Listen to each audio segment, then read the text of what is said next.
एक बार की बात है। देवदास नाम के एक महान व्यक्ति थे। उनका जीवन सिर्फ अपने लिए नहीं, बल्कि दूसरों के लिए जीने का एक सुंदर उदाहरण था। वो एक अनाथ आश्रम चलाते थे, जहां कई बेसहारा बच्चे उनकी छत्र छाया में पल रहे थे। देवदास जी भगवान को दिल से मानते थे। उनका मानना था, जहां सेवा होती है, वहां भगवान स्वयं उपस्थित होते हैं। एक दिन शाम को उनका रसोइया चिंता भरे चेहरे के साथ आया और बोला, सर, कल सुबह के ब्रेकफास्ट के लिए रसोई में कुछ भी सामान नहीं बचा है। ये सुनकर भी देवदास जी के चेहरे पर घबराहट नहीं थी। वो मुस्कुराए और शांत स्वर में बोले, चिंता मत करो, भगवान सब व्यवस्था कर देंगे। उस रात देवदास जी ने भगवान के सामने हाथ जोड़कर सिर्फ इतना कहा, प्रभु, ये बच्चे आपके हैं, इनका भूखा रहना मुझसे देखा नहीं जाता। अगली सुबह सब बच्चों को समय पर डाइनिंग हॉल में बिठाया गया। टेबल पर प्लेट्स लग चुकी थी, पर रसोई अभी भी खाली थी।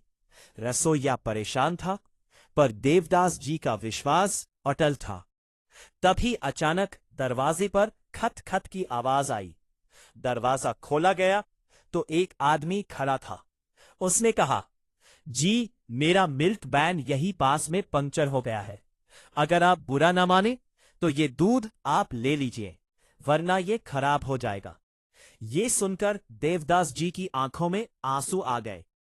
उन्होंने मन ही मन भगवान को प्रणाम किया। अभी सब लोग इस चमत्कार को समझने की कोशिश ही कर रहे थे कि थोड़ी देर में एक और व्यक्ति आया। उसके हाथ में नाश्ता था। उसने कहा, मुझे रात को सपने में आदेश मिला कि मैं यहां बच्चों के लिए नाश्ता लाऊं। अभी ये सब चाल ही रहा था कि आश्रम का माली दौड़ता हुआ आया और बोला, सर, आज बाग में बहुत फल लगे हैं, मैंने सब तोड़ कर ले आया हूं। डाइनिंग हॉल अब दूध, नाश्ता और फलों से भर चुका था। रसोइया हैरान था और देवदास जी, उनकी आंखों से आंसू बह रहे थे, कृतज्ञता के आंसू। उन्होंने हाथ जोड़कर ऊपर देखा और कहा, प्रभु, आज आपने फिर से साबित कर दिया, जहां सच्चा विश्वास होता है वहां कमी नहीं होती। सीख, जो व्यक्ति निष्काम सेवा और पूरे विश्वास के साथ भगवान पर भरोसा करता है, भगवान उसके लिए अनजाने रूप में स्वयं मदद भेज देते हैं।